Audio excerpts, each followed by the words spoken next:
Alright guys, what have you been waiting for? Stalker, Call of Pripyat. Okay, so before we do anything, I'm going to go into settings. 1680 by 1050, not running hd5970. This is a performance / review. Quality settings are at maximum. DirectX 11. Let's move that gamma. I'm going to go to advanced. Anti-aliasing is at 4 times. All the settings are max. High definition ambient occlusion, tessellation is on, which is right here. Volumetric smoke. The only things that aren't on are frequency, 60 Hertz, and vertical sync. So let's go ahead and apply and change the variable, blah blah blah blah blah. We're gonna go ahead and I'm gonna, while it's loading, I just want to quickly take this opportunity to say that I consider myself an adamant gamer.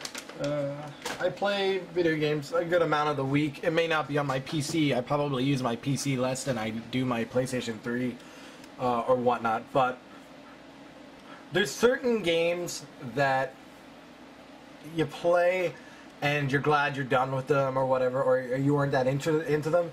There's very few games that I play and beat and then feel bad for beating it. Stalker, Call of Pripyat being one of them. This game, I was actually upset when I beat it.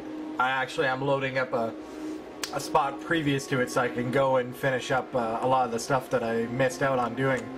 But it's one of those games that you get so into that you don't want it to end. And there's numerous amounts of things that you can do. I have tons of side quests that I can do right now. If you look here at the map, sorry, I'm not using fraps right now to record. Excuse me, to record, purely because I don't have the full version. I had it on my previous OS, forgot to save it, and I forget all my information, so I gotta buy that again. I just haven't got around to it.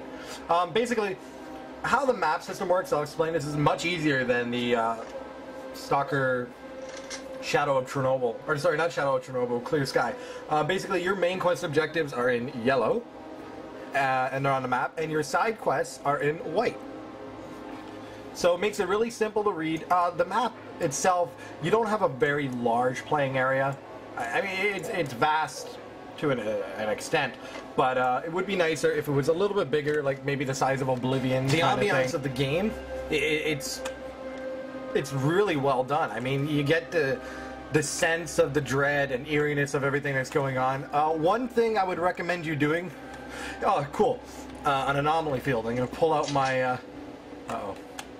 One sec.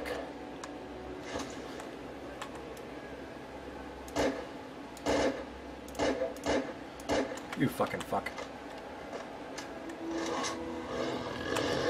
Okay, there's a few of them.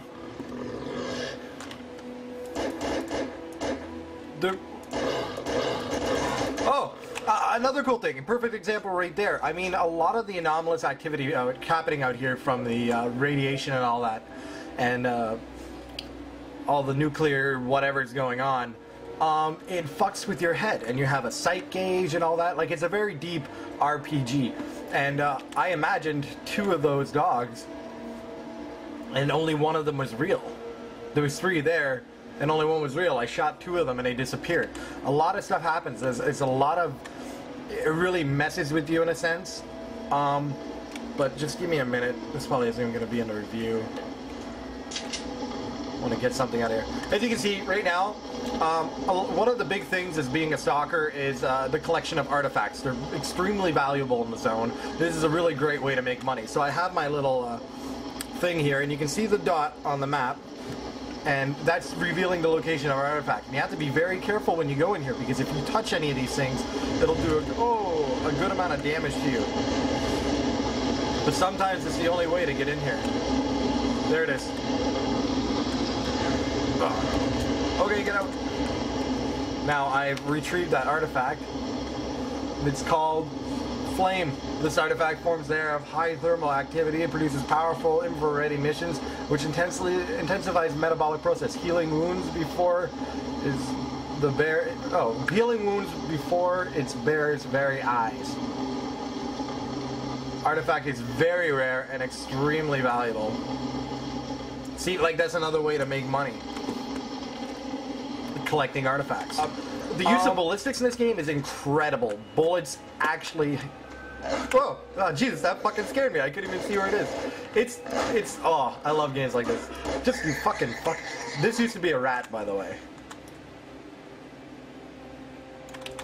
Ugh. Oh, I love games that scare you, and you know you're walking and you're the only one. Really cool. You have a sound gauge. If I jump or fire a gun, it makes a good amount of noise. And like most of the time, you want to sneak around or walk and keep your eyes peeled because there's a lot of mutants that walk around this game, and you want to be the ones to see them first. Trust, you know, the sense of ballistics and everything. Bullets have weight. If you look, they bounce off of things. Sometimes they won't. Your accuracy is always different. If you notice, the bullet goes and changes trajectory. Wind factors in. All of that. Ooh, I stepped on a tree and it made a lot of noise.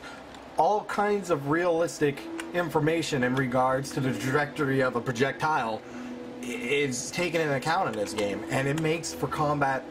You have to be good with a gun at long range, otherwise you're not going to do anything. It's not like Call of Duty where you put the crosshair over and boom, you pull the trigger, you shoot them. No, if there's a gust of wind down there, it's going to fuck up where the bullet goes. Really well done combat system in that sense. Very, I wouldn't say a huge array of different types of weapons. I mean, I've beaten a game already and I've only seen X amount of weapons. The one game I would honestly compare it to would have to be probably The Elder Scrolls Morrowind.